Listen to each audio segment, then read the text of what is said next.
Hey, welcome back to some more stories from the internet. Read by a nobody. Let's get started and take a sippy of this tea. This story's a throwaway. Am I the a-hole for telling my sister that she should have expected to be outshone by her best friend at her wedding? My sister, Anne, who's a 29-year-old female, has been best friends with Ruby, a 30-year-old female, for as long as I, a 25-year-old female, can remember.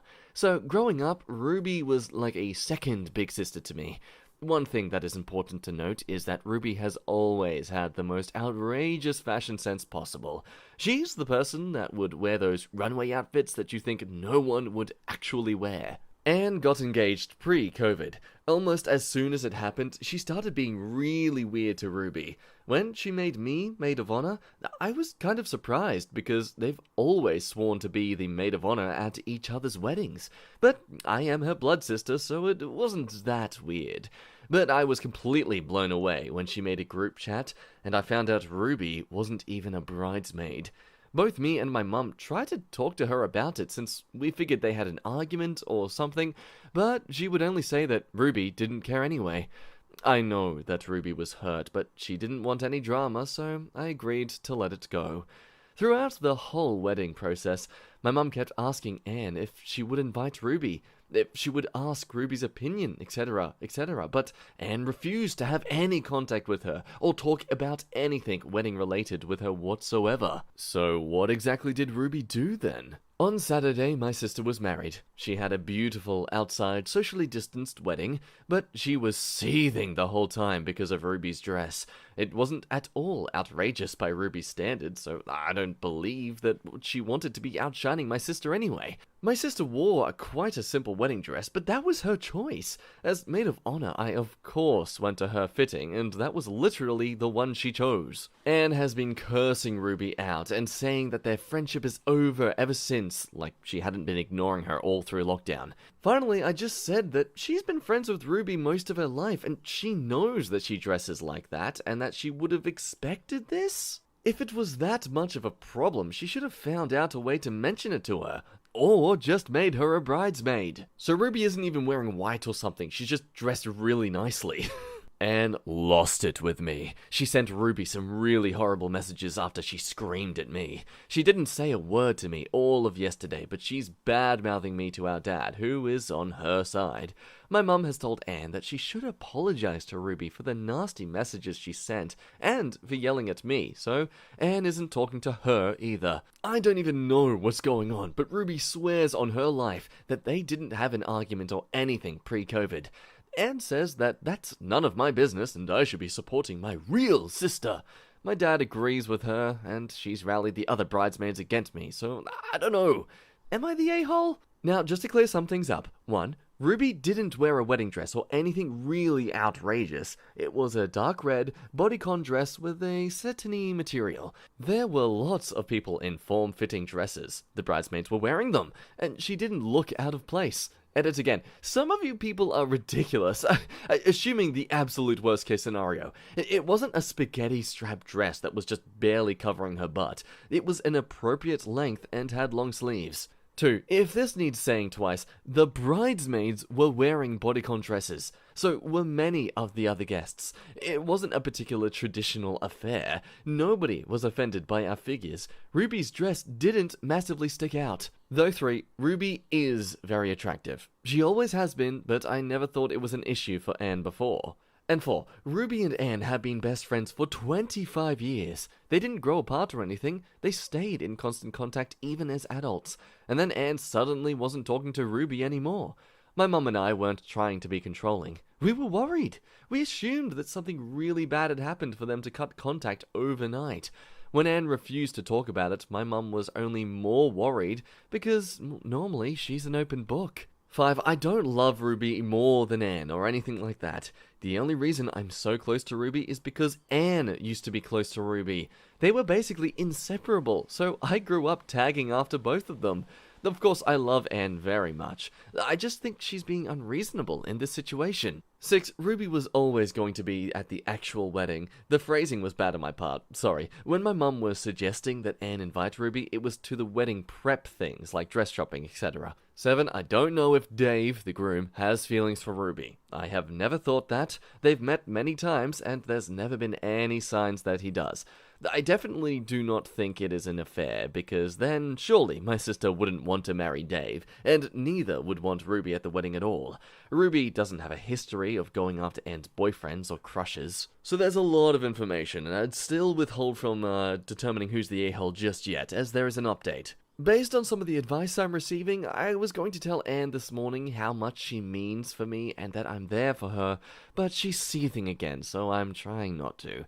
Dave asked me if I could talk to Anne, because they've also apparently had a massive fight, because he tried to defend Ruby on the wedding night. He asked me if I could explain where he misstepped and how to make it up to her. This is the first time he's ever asked me for help with their relationship, so he's clearly at a loss.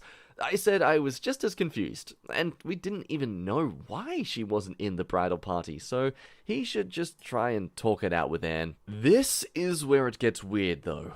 Dave said that the reason Ruby wasn't in either wedding party was because he wanted her as a best woman, and Anne wanted her as a maid of honor, but Anne wouldn't budge, and said that they should just drop her from both parties, to be fair. He said she explained it to Ruby, and that's why they had a fight, because Ruby wanted to be included. I said, okay, and just hung up, but the more I think about it, the more confused I am. If they had a massive fight about Ruby being maid of honor, surely Ruby would remember?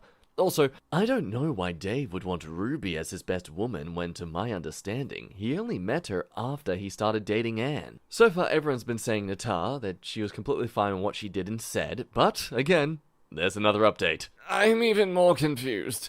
Dave called me up about 30 minutes ago asking me, in a very angry tone of voice, if any of his groomsmen behaved inappropriately towards me. I asked, what? And he asked again. I could hear Anne in the background shouting something. I said that they had been perfect gentlemen at the wedding, and I hadn't had any contact with them since. He then asked me if Ruby knew that she was meant to be best woman. I said, not to my understanding, but it was possible that I don't know, as both she and Anne had been quite secretive about what happened between them, and, well, that he'd been better off asking them themselves. He laughed and hung up.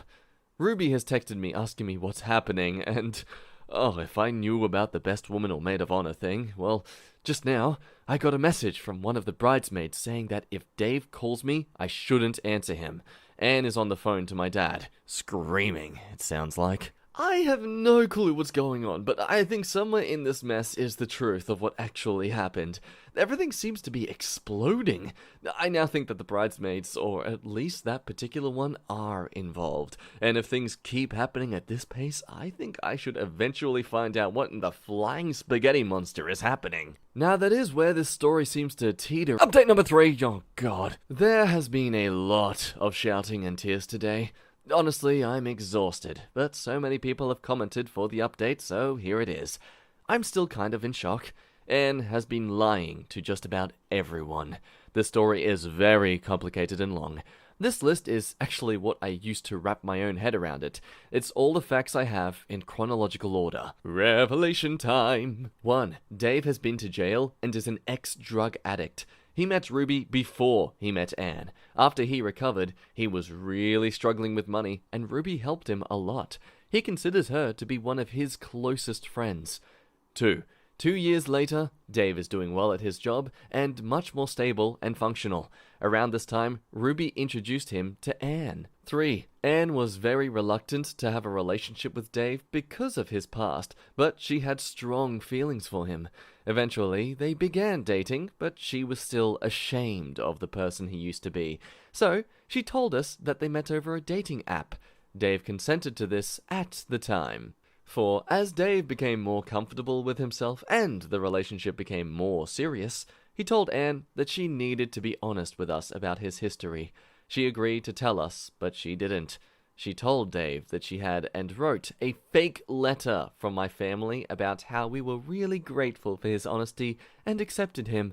She told Ruby that my parents had reacted really badly, so Ruby never brought it up with Dave or my family because she thought it was still a very sensitive topic. Wow, this is a lying onion, just so many layers. 5. When Dave proposed, Anne started freaking out about the wedding. Dave wanted people from his support group to be there, Ruby as his best woman, etc., which would expose the lies. But she still didn't want to tell us who Dave was, or Dave that she had lied to him. So she decided to continue lying instead of coming clean. 6. So Anne pretended to be really upset that she couldn't have Ruby as her maid of honor so she could make the argument that she should just be dropped from both wedding parties. She told Dave that she had explained their decision to Ruby and that Ruby had taken issue with it to keep him happy. In reality, she knew that if Ruby knew she was meant to be best woman, it could easily get back to me and my mum, and then raise questions from us about Ruby's relationship with Dave. So she didn't tell Ruby anything at all, and that's why Ruby was so confused about what happened and couldn't think of anything. Then she told Dave and all of his friends from his support group that they shouldn't mention the addiction in speeches or even casual conversation because it was a sensitive subject for certain family members before the wedding. Then told the bridesmaids so many lies about Ruby. She told them that she had a habit of causing scenes, that she was going to try and sleep with the groomsmen, that one of them was an ex-boyfriend of hers that dumped her, that she would get away too drunk. Essentially, she painted Ruby as a disaster waiting to happen so the bridesmaids wouldn't like her, and also so that they would keep her away from certain people, specifically the ones that also knew Dave, at the wedding. Anne also told the bridesmaids that the only reason that Ruby was invited is because I idolize her, so they wouldn't repeat any of the lies she told me. 7. After the wedding, Anne put on her enormous meltdown about the dress. The bridesmaids obviously didn't have a very positive opinion on Ruby, so they were easy to convince that it was meant as a genuine slight.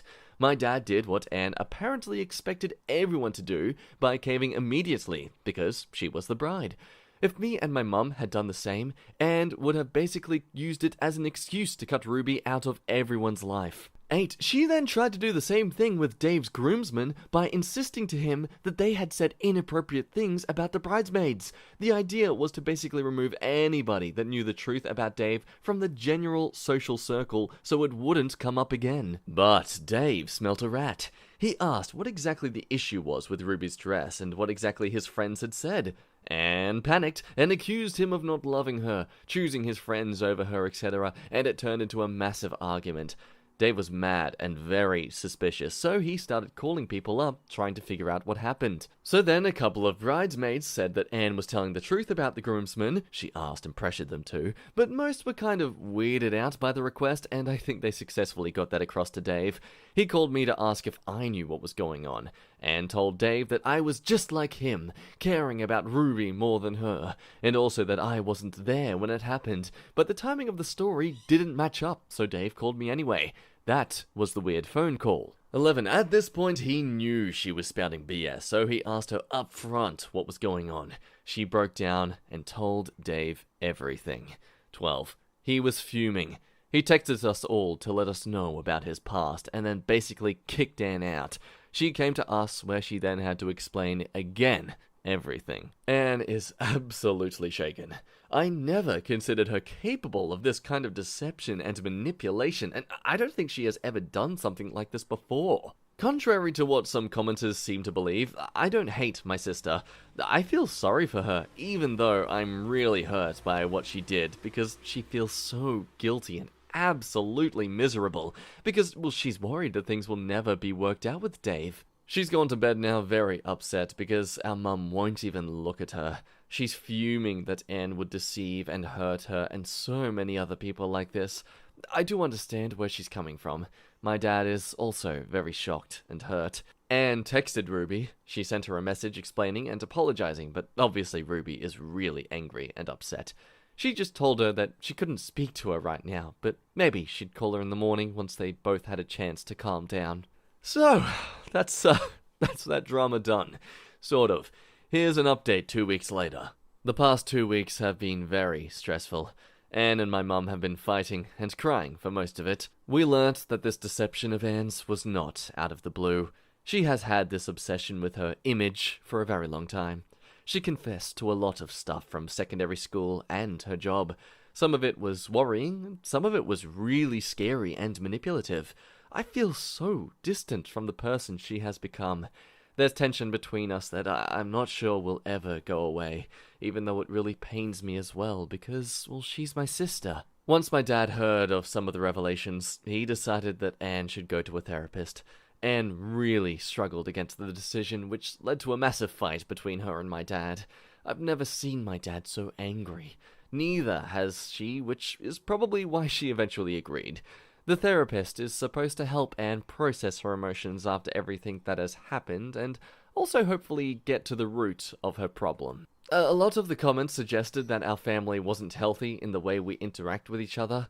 I'm conflicted on this, because on one hand, me and my mum were right, that something was very wrong. But then, that doesn't mean that we didn't behave badly, if that makes sense. So, I suggested family therapy. My parents are looking into it. Hopefully, we can learn a bit more about boundaries and each other, and eventually move on from this. Anne has been talking a lot to Ruby. From the sounds of it, Ruby is still very upset. But I have been taking the advice not to meddle so much in their relationship, and I am leaving them to it. Me and Ruby still speak a lot, but not about Anne. Dave sent a message 2 days ago that I think has sadly resolved this very terrible situation. After learning that this is part of a pattern of behavior, he doesn't think that he wants to be in a marriage with Anne at all, as he feels that she hasn't only hurt him deeply, but deceived him about the type of person she is. I know from Ruby that he is also seeking therapy and has confided in friends about what happened, so he has a strong support system around him. I'm not getting involved with him other than that, as I think he deserves distance from my family after everything, but knowing he's okay does make me feel a little better. Anne has taken this news badly. When she first got the message, I think she had a panic attack. She was breathing really quickly and shaking and crying. She knows that Dave learnt about her past from Ruby and is absolutely furious with Ruby for telling him. She is just as preoccupied with the thought of being someone divorced as she is with the fact that Dave is leaving her. I really hope that the therapist helps her get better, and although I'm not taking it as hard as my mum, I do feel guilty for not noticing this sooner because she's just not well. Well, firstly, I'm glad to know that Dave is at least okay because, gosh, my heart breaks for him after all of that. To be revealed after getting married, what a nightmare. The man is very lucky to have a support system around him. I'm also not very surprised that Anne's deception is something that has been happening for a while. She's definitely not used to being caught out for it. And honestly, her obsession with this image that she needs to have, that should have been a red flag for Dave from the start. Or at least as things got more serious. Either way, it's good that your family is still trying to support her instead of just kicking her out of the family. The therapy is definitely necessary for her growth. And while I think it's nice that you're giving Dave some space, I don't think you should really cut him off from your contact completely. You don't necessarily need to be best buddies, but regardless of feeling deceived and betrayed, I'm sure he still feels quite heartbroken to be leaving her himself. Hello. That does us for today's video. Thank you so much for watching. If you're looking at my face right now, that means you liked this video. So all I appreciate is if you would like the video back, because if you like it, then I'll like you for liking the video, and then I can make more stuff for you to like that you can like, and it'll be just a constant cycle of never-ending pain and suffering. So don't do it alone, suffer with me. I don't know where I was going with that. If you haven't subscribed but you want to see some more content, then please, what are you waiting for? Click that notification bell so you're always updated on the latest content. And hey, why not check out some other videos while you're here? But anyway, that does me for today. Thank you again for watching. You're an amazing person. I love rambling at you, and I look forward to you staring at me beyond the abyss again soon. I can't close well. Don't at me, okay? My name's been Jack. Bye-bye. You're amazing. See ya!